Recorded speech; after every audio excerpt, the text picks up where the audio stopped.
In the main event at UFC 297, Dricus Du Plessis defeated Sean Strickland via split decision.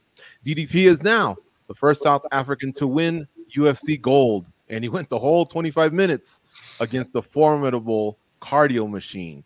Social media was pretty split and made decisions. Shout out to those guys. They also had it pretty evenly split amongst the media that turned in scores. UFC president Dana White, he leaned towards the former champ Tarzan. Panel, though, you guys are the ones that matter.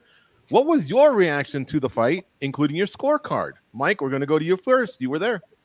Yeah, it was obviously really close. I was cage side for it all. I did think at the end, just my general feeling, like as we wound down that 5th round, that Dricus Du Plessis had that fight, and I thought him getting 48-47 was the correct scorecards. I gave him round 2, round 3, and round 4.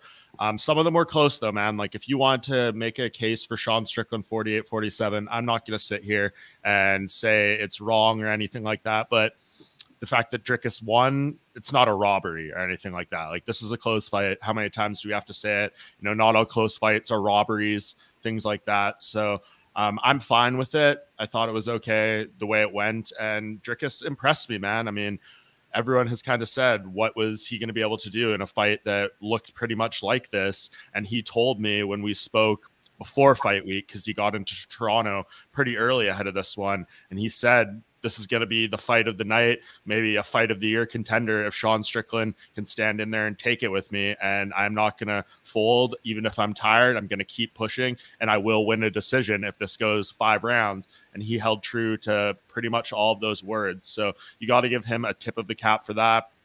People ridiculing him and being upset about the decision, it's not the guy's fault. He fought as hard as he could. If it went the other way, it would have been what it was. And that really falls out of their hands. It's in the judges' hands when it goes to things like that. So I thought both guys did about as much as they could do. Maybe you could say Sean Strickland didn't really push as hard as he could have in those middle rounds. And I think if you hear the corner work of Eric Nixick throughout this fight, he obviously agreed. He was unhappy with a couple of the rounds, and he told Sean that to him straight up. So I don't know, when you don't fight, you know, the perfect fight, the flawless fight like he had against Israel Adesanya, you open the door up a little bit to things like this and leaving yourself on the wrong end of a decision.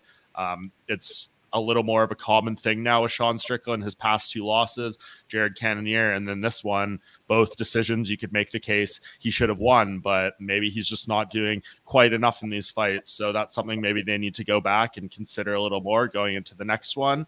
But all in all, I thought it was a great fight, kind of saved the night on a tough watch of a UFC 297 card. And congratulations to the new champion. I don't think you can say Dricus Du Plessis did not deserve this.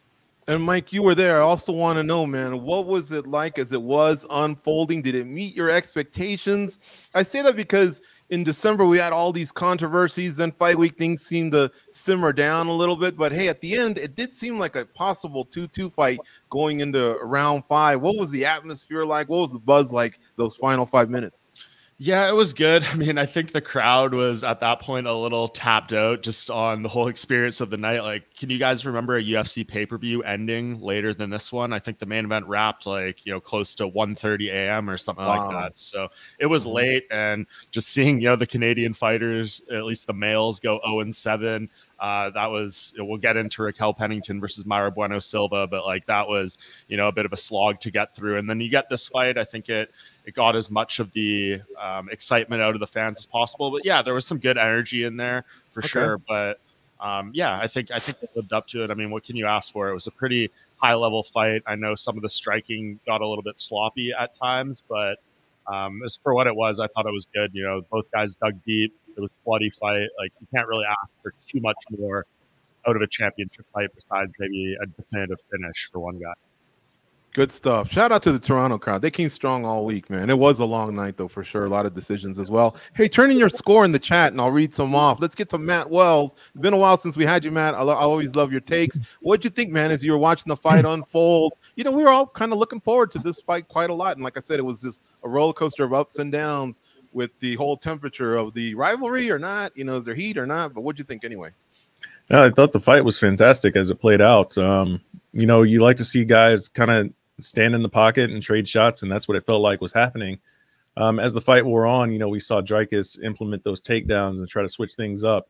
and give Sean some different looks. And whereas Sean really didn't do that. Sean just stuck to what he did the entire fight, which was just kind of stay in that Philly shell and just kind of work his counter game. Whereas Dricus was mixing things up. We saw him come out as, you know, in those later rounds, kind of swinging those hooks a little bit different, giving him some different angles to work with. And we saw him start to land a little bit more, whereas Sean was just firing that jab right down the middle, and it works. You know, he offered a few kicks here and there, but, you know, Sean is just, I think he needs to, you know, mix up his game a little bit more, because guys can kind of figure out his style. But that's not to say it's not effective, because his shell is pretty damn infuriating. If you're an opponent of his trying to land on him, he's good defensively in rolling with those shots and getting just out of way to where you can't really land on him as cleanly as you would like. But Dricus did fairly well adjusting as the fight went on, and found some openings, found homes for some bigger punches. But it's not to say, man, it was a very close fight. It was very entertaining. It was probably one of the more entertaining middleweight title fights in recent memory. If you go back and look at it, you know, a lot of people were hating on a lot of Izzy's title defenses. Some of that's fair criticism, but this was a pretty damn good fight. And you know, whether the crowd was into it or not, you know, if they were fatigued, I don't think that really plays too much into what actually, you know, played out inside the cage. It was a fun fight to watch. As far as the results, I mean, you can't really argue either way too much. It was just that close. I'm not a fan of the you have to take it from the champion mentality, because you literally scored the fight round by round, and however the scorecards come out, that's how it comes out. So I'm not mad at the result either way. Watching it, I believe I tweeted out it, you know, it was tied going into the final round. And it was just a coin flip sort of thing for me, man. And I was honestly like, as Bruce Buffer was reading the result, I had no clue which way it was going to go. Wasn't going to be mad either way. It was just one of those fights, and that's okay. Mm-hmm. So you were like Jared Valal in the Sean Woodson fight. He didn't know which way it was going to go either. He raised the wrong hand, but that's a whole other topic. Matt, let me ask you something, man. It just occurred to me, and I don't know why. It should be obvious. You think Sean almost got caught up in, hey, that guy's face is pretty damaged. Maybe I am winning this fight. Maybe I'm not doing as bad as I think I'm doing, or as it appears Coach Eric Nixick thinks I'm doing. Dominic Cruz was caught up in that part. Exactly. That's a Dominic Cruz scoring system right there. You know, who's got the bigger cuts, you win the fight automatically. You know, after Dricus got that punch and sliced open that cut kind of on the top of Strickland's head, I was like, oh, it's a TKO. It's over. Dricus won right there. So, all right. Goes, man. I know we did the watch along, but a lot of people want to hear your takes here that may not have tuned in. What were your thoughts as it was unfolding? You know, I was a little confused because we were promised high level, high strategy, high game plan. And in the end, just kind of squeak by and get a win. But enough about the 49ers. This main event, look, it was a little bit of a roller coaster for me, all right? Because after that fight in the crowd, I felt like I was going to watch kind of like a Rock'em Sock'em Robots, right? Maybe some guys were going to deviate from their game plans. It's very personal. Then you see them. They shake hands and you kind of come down, which is okay because you want intensity. You don't want somebody to get hurt. You want them to make it to the fight. When the fight took place, it was a lot different than what I expected, but I enjoyed it. I thought there were a lot of tactics. I thought on Dricus' side, he did make the adjustments, and I felt like that was what won him the fight. As Matt mentioned, Eric Nixick was shouting out the instructions. It just wasn't really clicking for Sean. He wasn't really taking him in. And I ended up scoring it 3-2. I gave the middle rounds to DDP. On night of, I actually gave it to Sean Strickland. I went back, I watched it yesterday, put some headphones on, didn't listen to any commentary, nothing. And I did feel like DDP edged him out. Like Matt said, that defense is just, it's so remarkable. You guys don't understand, like in boxing, it works because the gloves are so big, right? And you're only getting hands thrown at you. In MMA, to be able to pull off that type of defense is phenomenal for Sean Strickland. The only problem was more his offense, right? I think over and over, it was just kind of like the same combo. And I think DDP over time just figured it out, understood it. And then he mixed in the takedowns, right? And I think when you blend that all together, that's, I think, what got him the win. Sean Strickland's got to go back. He's got to make some adjustments. But I don't know. I thought overall it was a pretty damn good fight. Your scores are very similar to two of the judges' goes. Derek Cleary and Eric Colon had Strickland winning 1-5, which I'm not sure if this is something you told me pre-show or you said it right now. 1-5, and then 2, 3, and 4 went to Du Plessis. Sal Diamato had Strickland winning 1-3-5 and Du Plessis 2-4. I thought Nick commented to me, or his maybe publicly, his personal feeling was 1-2-4 for Strickland. The media scores were about a 2-1 in favor of Du Plessis over Strickland, but there was sufficient Strickland enough to, I think, back up what we saw. It was basically a split decision. Look, man, I thought it was a great fight, but Mike, what I was telling Goes on MMA Junkie Radio yesterday on the podcast was, I think the difference may have been DDP from the moment he landed and he spoke to you like a week out. He just seemed laser focused to the task up until fight day, and then during fight day for those 25 minutes, he was not going to be deterred. Whereas I think Sean Strickland, those distractions, and then on fight night, he just has this look, like this glazed look, you know. Eric's talking to him, but is he even taking it in, man? Like I say, DDP, did you see it as well? He just really showed up to be a world champion that night. You're muted, Mike. Apologies. He did everything the right way. I thought coming in, like you said, got in here early, was acclimated, was embracing the freezing cold of Toronto, you know, saying it's a refreshing change of climate from South Africa and all that stuff. Yeah, it was all handled like very professionally from him. You saw him at the media days, the press conference. He did everything right, was obviously in incredible shape at weigh-ins too. So yeah, he said, you know, I'm here to handle myself professionally and, you know, be a champion and stuff. And it is a little bit of a change of pace, right? From, of course, Sean Strickland, and then, you know, Israel Adesanya before him, who had, you know, his moments of maybe immaturity, if you would want to call it that, for lack of a better word. Like he's up there, he's wearing the suit at the press conference, all that stuff. We haven't really seen a middleweight champion like this in a minute. You know, Alex Pereira's reign was brief. He's obviously a classy guy for the most part as well too. But yeah, I think Dricus is a guy who takes this whole thing very seriously, and he knew this was his opportunity, his moment, and one that a lot of people thought maybe wouldn't come his way, right? Like, he made the decision to pass up that title fight in Australia when he wasn't completely healthy, and he got all sorts of backlash for that, saying you're never going to get the opportunity again, this, that, and the other thing. We've seen this happen multiple times before where people have passed up that chance and it's never come back around to them. He waited. He was confident. He said all the right things. If I didn't get the shot now, I would have fought someone else, beat them, and got my shot anyways. So you got to respect the approach from him at minimum. And then in the fight, like I said, he did the best he could. And it's not his fault if you think he lost and was awarded the win. Like, that's out of his hands. That's the judge's decision. He came in and I think handled himself quite properly throughout this whole fight week process. So again, credit to him. For sure. And you're right. What was the body of water that he went in, and how cold was that, by the way? Lake Ontario. Yeah, pretty damn cold. I couldn't tell you the exact temperature because I would not go in there myself this time of year. That is crazy. It was nice, though, that his girlfriend had an extra bottom for him. All right. Some of the scores here that I see. Joseph Boza, he says 3-2 DDP. Josh Wallace says Strickland 1-5 DDP 2-3-4. Don Piccolo says I gave it to Strickland 3-2. Jills A says I actually had DDP winning 49-46. Wow, I don't think I've seen that score. I've seen either side 48-47, but I don't think I had seen that one. He says I only thought Sean won round one. All right, if I can get to some other scores, I will. But great fight for both guys. Do you want to see a DDP versus Izzy fight now, or part two? And yes, we're well aware that already the UFC president is kind of pouring water over an immediate rematch. But I'll go back to Mike. What are your thoughts here, Mike? You want to which direction you should go? Do you think the promotion should go? I only feel like this is a valid question because Strickland was beloved by that crowd, and the UFC seems to pay attention to things like that. They're in the business of selling tickets.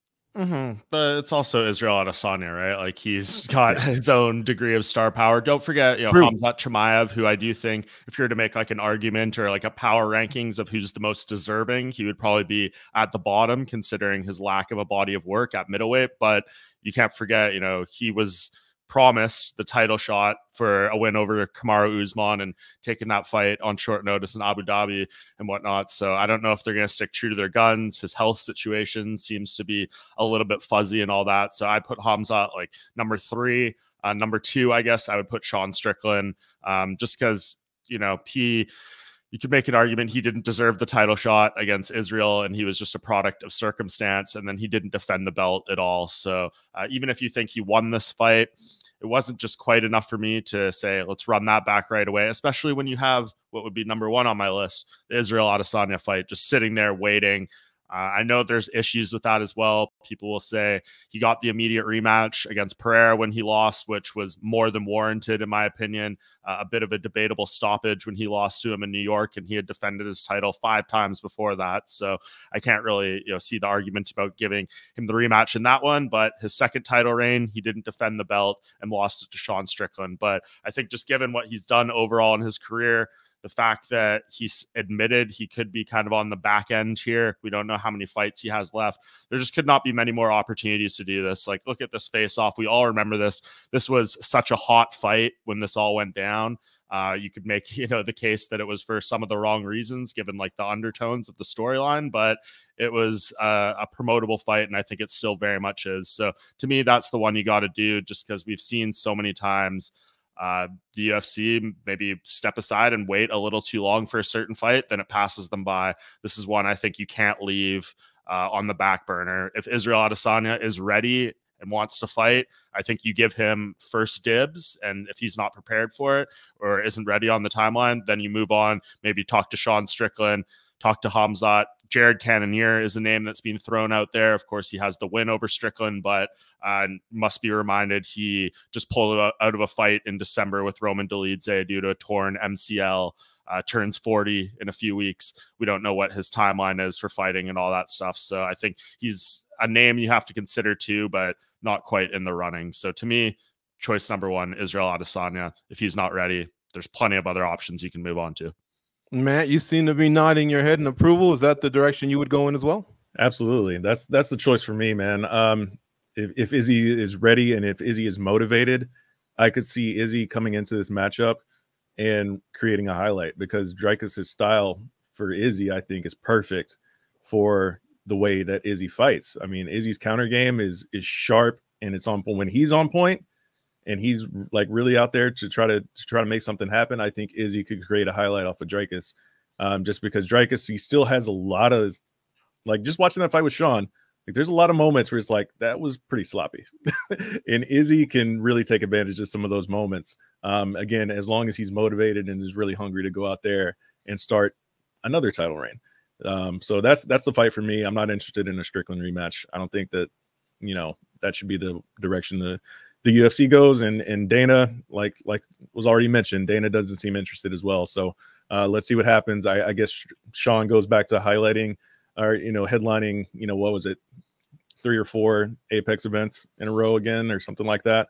I think, how many fights did he have since COVID in the Apex? Wasn't it like 6 or 7, something like that? A lot. I'll go back and look. It was a lot. Yeah, it was at least 7, I think. But yeah, go with Izzy and Dricus, like always, like that was already mentioned.